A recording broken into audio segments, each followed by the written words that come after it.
Department of Education in order to accelerate the pace of service delivery and advance our people's interest. And I thank you. Aleboga, Modilastilo wa Badula Ditilo. Thank you very much, Honorable Motswana. Honorable Bogatsu, the floor is yours.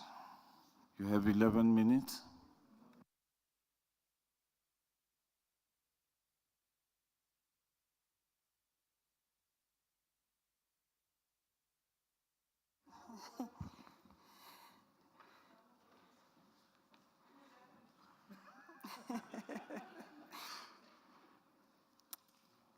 Honorable Chair of Chairs, leaders of the EFF as led by Commissar Matsidiso Shakes Botswe, members of the executive, members of the provincial legislature and the community of Northwest Province, I greet you all. Honorable Chair of Chairs, the programs tabled by the committee in the 2021-2022 financial year were not given the attention they deserve. Inasmuch as there was a budget of 13,587,000 set aside for ordinary public schools with the anticipated outcome to improve the quality of education in the province. But surprisingly, the quality of education in the province continues to shrink decimally. Public schools are still in deplorable conditions in terms of teaching resources, and there is a continuous abuse to teachers by learners. This is not a good sign of expected quality. The budget should ensure that every learner has access to the minimum set of textbooks and workbooks required according to the national policy standards and on time. The infrastructure program remains a failing mission whereby even today there are schools that still utilize pit latrines, and as opposed to what was tabled in the portfolio committee as means to eradicate the problem. Indeed, to suffer with bad sanitation, which really poses a health risk on educators and learners of the affected schools. On top of this program, Chair, there is an education infrastructure grant of 1,158,000, which was meant to help accelerate construction, maintenance, upgrading, and rehabilitation of new and existing infrastructure in education. However, the objective has not been realized to a satisfactory level given the fact that Dingateng Primary School in Tsidilamulom and Machadam Secondary School in Madibeng remains with walls cracked to this day. There has to be sense in the plans made by the portfolio committee and the implementation of these plans to a complete phase, Honorable COC. How do we expect to move forward as a department if more projects are left behind, half done or unattended without accountability? How do we expect to table new plans moving ahead, Honorable COC, if history has left so many blank pages related to the materialization of programs, especially those related to infrastructure? As we speak, Mamusa Primary School is vandalized. Coastal Combined School is moving from its building. Honorable Chair, one of the concerns raised by members of the portfolio committee is related to maintenance projects that were allocated in the previous financial year, not being completed, and some are even not started. The recommendation made to this effect is the one of districts submitting a comprehensive infrastructure project plan. However, a plan only remains a written document on paper if it has never been implemented. Failed project is schools that were not budgeted for, appointed and approved by the department, such as Volmarans Potter School, which were established in January. This is a serious challenge that needs leadership to address and ensure a more sustainable solution to these problems. The Economic Freedom Fighters is not pleased with the fact that the department is not reaching the targets on their infrastructure expenditure, Honorable COC.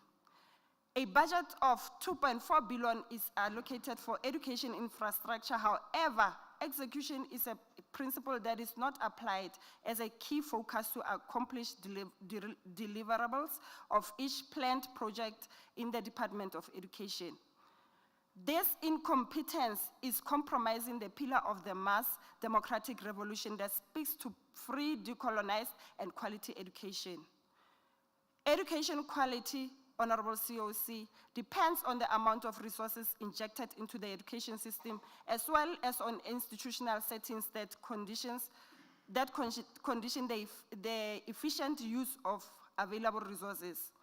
The EFF strongly recommends that the Northwest government pursues and accelerates forms to upgrade school infrastructure and equipment, while targeting basic school infrastructure such as water, electricity, sanitation, fencing, and learning materials such as libraries and access to internet.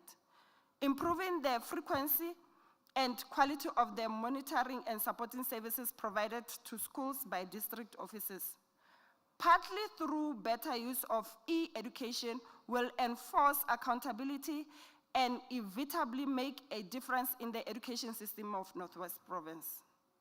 But Chair, we have to acknowledge and welcome the insourcing of contract workers, as it is the initiative of the EFF, as you all know. This demonstrates the positive impact of the EFF's existence.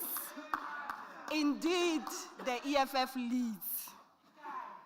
Honorable Chair of Chairs, with above concerns, I present a dissenting view of the economic freedom fighters in the province concerning the annual performance plan emanating from the Portfolio Committee Education. As I depart, let it be put on record that the economic freedom fighters rejects the outcomes of the report and does not approve the budget.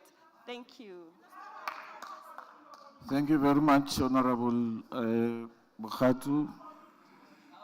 We now call upon Honorable Rabutapi. You have 7 minutes.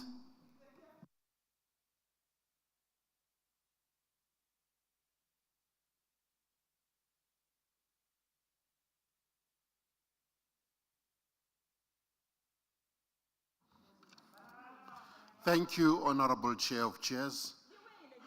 Chair, bantita tsebe batho ba ke kopa hore o khaleme.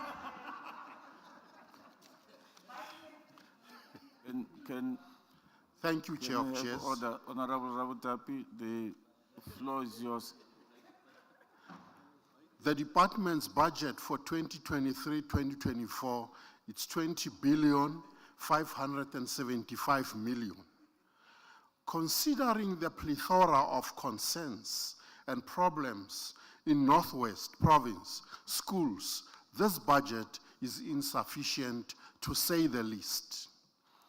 Issues such as old and hazardous classrooms and school buildings, such as your Promosa Secondary School, still has asbestos structures.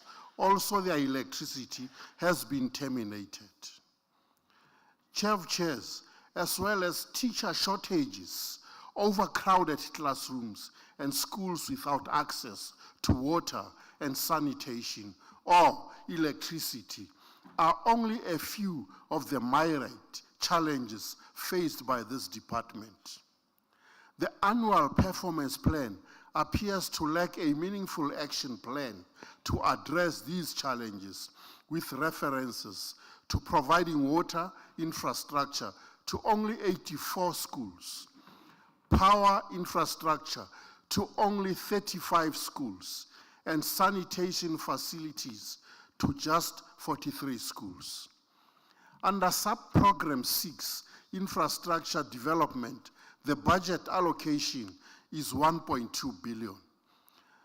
Chair of Chairs, the right to education is guaranteed under the South Africa's constitution because the right is comprehensive and all-encompassing. All educational facilities and infrastructure, such as sanitary facilities, are included in an essential to the right to education. However, there is a scarcity of proper sanitary amenities, such as pit toilets, to be adequate. A toilet must be modern, sanitary, and safe to use. Pit latrines in schools built after 1994 violate the right to a proper education. It also violates people's rights to dignity, safety, and life. Despite all of the attention paid to the pit toilet issues in recent years, the department appears to be unaware of the looming danger hiding in the dark outhouse. The annual performance plan lacks a comprehensive action plan to address these difficulties, with just 84 schools receiving water infrastructure and 35 receiving electrical infrastructure and facilities. The budget development is only 1.2 billion, and however, to answer to a DA query